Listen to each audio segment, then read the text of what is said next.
dim dum da na da dim da na na dim dum da na da dim da na dim dum da na dim dum da na da dim da na na o da ni da na ni da na na o da ni da na ni da na na.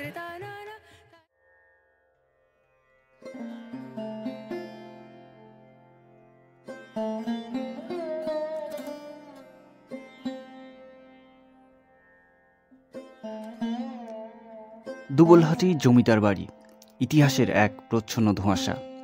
এখন রক্ষণাবেক্ষণ ও সংস্কারের অভাবে তার জৌলুসারিয়ে ধ্বংসগর্ভে নিমজ্জিত হতে চলেছে। স্থানীয়দের মতে এই রাজবাড়ির শাসনকালে কোনো প্রজা বা সাধারণ মানুষ এই বাড়ির সামনে দিয়ে মাথা উঁচু করে যেতে পারত না। এমনকি পায়ের স্যান্ডেল বা জুতো খুলে হাতে নিয়ে পার হয়ে যেতে হতো। আজকে আমরা ঢুকব সেই রাজবাড়ির অন্দরে, উপলব্ধি করার চেষ্টা করব কতটা জৌলুস ছিল সেই রাজবাড়ির। আমরা মূল গেট দিয়ে ভেতরে প্রবেশ করলাম। আহ, কি নিদারুণ, কি সুন্দর, কি মধুর, কি বেদনার।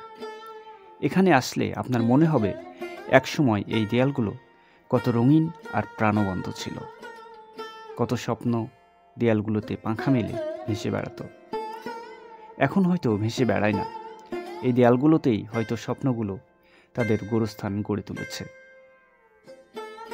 একটি বাড়ি হয়তো কিছু ইতিহাস ধারণ করে, কিছু মানুষের জীবন কাহিনী ধারণ করে, কিন্তু একটি রাজবাড়ি আবার সেটি যদি হয়ে যায় বড় একটি অঞ্চলের বেশ কয়েকটি প্রজন্মের, তাহলে সেটি ইতিহাস আর ধারণ করে না, সে নিজেই একটি ইতিহাস হয়ে যায়। কত রাজা, রানী, রাজপুত্র, কন্যা এ প্রাসাদে একসময় কত দর্পে, কত আনন্দে বসবাস করেছে, তারা আজ নেই। কেউ তাদের স্মরণে দুফোঁটা চোখের জল ফেলে না। তারা এসে আর কখনো বলবে না এই বাড়িটি আমার, এই বাড়িতে একসময় আমরা বসবাস করেছি। বাড়ি জুড়ে কেবল শূন্যতা, কেবল আমাদের মতো কিছু মানুষ ঘুরতে আসে মাঝে মধ্যে। অথচ একসময় এই বাড়ি ছিল লোকে লোকারণ্য।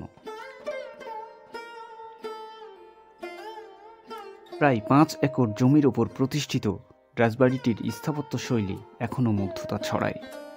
19 শতকের শেষের দিকে রাজবাড়িটি নির্মিত হয় বলে ধারণা করা হয়। প্রাসাদের চারপাশে 4টি বৃহৎ পুকুর রয়েছে। প্রাসাদটি 4টি অঙ্গনে বিভক্ত: রংমহল, অন্দরমহল, কাচারি ও রন্ধনশালা। নিচতলা ও দ্বিতল মিলে প্রায় 100 খানেক কক্ষ রয়েছে এই রাজবাড়িতে। উত্তরমুখী এই প্রাসাদ ইন্দো ইউরোপীয় স্থাপত্য শৈলীতে নির্মিত, যা মুগ্ধতা ছড়ায় এখনও। স্থানীয় ঐতিহাসিকদের মতে রঘুনাথ নামের এক ব্যক্তি এ এলাকায় লবণ ও গুড়ের ব্যবসা করতেন। তিনি দিঘলি বিলের মধ্য দিয়ে প্রবাহিত খয়রা নদী দিয়ে নৌকা যোগে দুবলহাটিতে ব্যবসার জন্য আসতেন। বর্তমানে নদীটির অস্তিত্ব আর নেই। তিনি প্রায় প্রতি রাতে স্বপ্ন দেখতেন, তাকে কে যেন বলছে, তুই যেখানে নৌকা বেঁধেছিস সেখানে জলের নিচে রাজরাজেশ্বরী দেবীর প্রতিমা আছে, সেখান থেকে তুলে স্থাপন কর। রঘুনাথ একদিন ভোরবেলা জলে নেমে দেখলেন সত্যি সেখানে রাজরাজেশ্বরীর প্রতিমা আছে। তিনি প্রতিমাটির জল থেকে তুলে একটি মাটির বেদি তৈরি করে প্রতিষ্ঠা করলেন। এরপর তার ব্যবসা ব্যাপক উন্নতি হতে থাকে। অন্য আরেক দল ঐতিহাসিক মনে করেন দুবলহাটি জমিদার বংশের প্রতিষ্ঠাতা জগৎরাম একজন লবণ ব্যবসায়ী ছিলেন। বাণিজ্য উপলক্ষে দুবলহাটির কাছের গ্রামে এসে বসবাস শুরু করেন তিনি এবং বিল অঞ্চলের ইজারাপত্তন গ্রহণ করেন। ধীরে ধীরে তিনি প্রচুর জমির মালিক হন। কথিত আছে যে এই অঞ্চলে তেমন কোনো ফসল উৎপন্ন না হওয়ায় জুমামহল অজুহাতে দুবলহাটির জমিদার কই মাছ দিয়ে কর পরিশোধ করতেন। মাত্র 22 কাহন কই মাছ কর হিসেবে দিতেন তিনি। রঘুনাথের বিত্ত বৈভবের খবর পৌঁছে যায় মোগল দরবারে। মোগল দরবারের নির্দেশে তাকে ডেকে পাঠানো হয় মুর্শিদাবাদ নবাবের দরবারে। নবাব তাকে রাজস্ব প্রদানের নির্দেশ জারি করেন। তিনি নবাবকে জানান তিনি যে এলাকায় থাকেন সেখানে শুধু জল আর জল, কোনো ফসল হয় না সেখানে, তবে বড় বড় কই মাছ পাওয়া যায়। বিষয় বুঝতে পেরে নবাব তাকে প্রতি বছর রাজস্ব হিসেবে 22 কাহন কই মাছ প্রদানের নির্দেশ দেন। তবে বস্তুনিষ্ঠ তথ্য হিসেবে যা পাওয়া যায় তাতে 1793 সালে লর্ড কর্নওয়ালিসের কাছ থেকে 14,495 টাকা দিয়ে দুবলহাটি এলাকার পত্তন নিয়ে জমিদারি পরিচালনা শুরু করেন জমিদার কৃষ্ণনাথ। কৃষ্ণনাথের কোনো পুত্র সন্তান না থাকায় তার কন্যার পুত্র হরনাথ রায় 1853 সালে জমিদারির দায়িত্ব গ্রহণ করেন। এই হরনাথ রায়ের সময়েই দুবলহাটি রাজ্যের ব্যাপক বিস্তার ঘটে। এই সময় তিনি দুবলহাটির রাজপ্রাসাদের সৌন্দর্য বৃদ্ধি, নাট্যশালা নির্মাণ, প্রজা সাধারণের সুপেয় পানীয় জলের কষ্ট দূর করার জন্য রাজপ্রাসাদের পাশে অনেক পুকুর খনন করেন। হরনাথ রায় চৌধুরী ও তার পুত্র কিঙ্করীনাথ রায় চৌধুরীর সময়ে এর ব্যাপক উন্নয়ন সাধিত হয়। প্রাসাদের বাইরে ছিল দিঘি, মন্দির, স্কুল, দাতব্য চিকিৎসালয়, 16 চাকার রথসহ বিভিন্ন স্থাপনা। প্রাসাদের ভেতরে ও বাইরে ছিল নাটক এবং যাত্রামঞ্চ।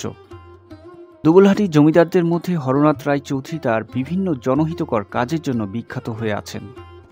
তিনি তার জমিদারির আয়তন বৃদ্ধি করে রাজশাহী, বগুড়া, দিনাজপুর, ফরিদপুর ও সিলেট জেলায় বিস্তৃত করেন। প্রাতিষ্ঠানিক শিক্ষায় শিক্ষিত না হলেও শিক্ষার প্রতি তার গভীর অনুরাগ ছিল।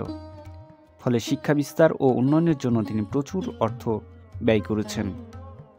তিনি 1864 সালে দুবলহাটিতে একটি অবৈতনিক নিম্ন মাধ্যমিক ইংরেজি স্কুল প্রতিষ্ঠা করেন।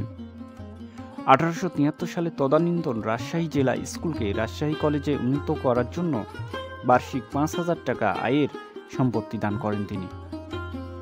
উক্ত সম্পত্তির মূল্য তখন ছিল প্রায় 1 লক্ষ টাকা। তিনি দুবলহাটিতে একটি অতিথিশালা খুলেছিলেন। 1874 সালে দুর্ভিক্ষে তার জনকল্যাণমূলক কর্মকাণ্ডের স্বীকৃতিস্বরূপ 1875 সালে ব্রিটিশ সরকার তাকে রাজা এবং 1877 সালে রাজা বাহাদুর উপাধিতে ভূষিত করেন। কিন্তু 1884 সালে হাসাইগাড়ির মৌলভী আস্তান মোল্লার নেতৃত্বে প্রজারা তার স্বেচ্ছাচারিতা ও খাজনা বৃদ্ধির প্রতিবাদে বিদ্রোহ করে এবং খাজনা প্রদান বন্ধ করে দেয়। এ নিয়ে 7 বছর ধরে চলে মামলা মোকদ্দমা। অবশেষে তার 2 পত্নী রানী শ্যামসুন্দরী ও উমাসুন্দরীর উদ্যোগে সেটেলমেন্ট অফিসারের মাধ্যমে প্রজাদের সঙ্গে আপোষ মীমাংসা হয়। 1891 সালে রাজা হরনাথ রায় চৌধুরীর মৃত্যু হয়। 1950 সালে জমিদারি প্রথা উচ্ছেদের সময় এই বংশের শেষ জমিদার ছিলেন অমরেন্দ্রনাথ রায় চৌধুরী। ধ্বংসপ্রায় হলেও এই রাজবাড়িটি আজও দাঁড়িয়ে আছে, নেই শুধু তার রাজারা। এই ধ্বংসপ্রায় বাড়িটি হতে পারে আমাদের জীবনের এক মহান শিক্ষক। আবার নতুন কোনো ক্ষণে নতুন কোনো স্থানে আমাদের দেখা হবে। সে পর্যন্ত বিদায়ের অনুমতি গৃহীত হোক।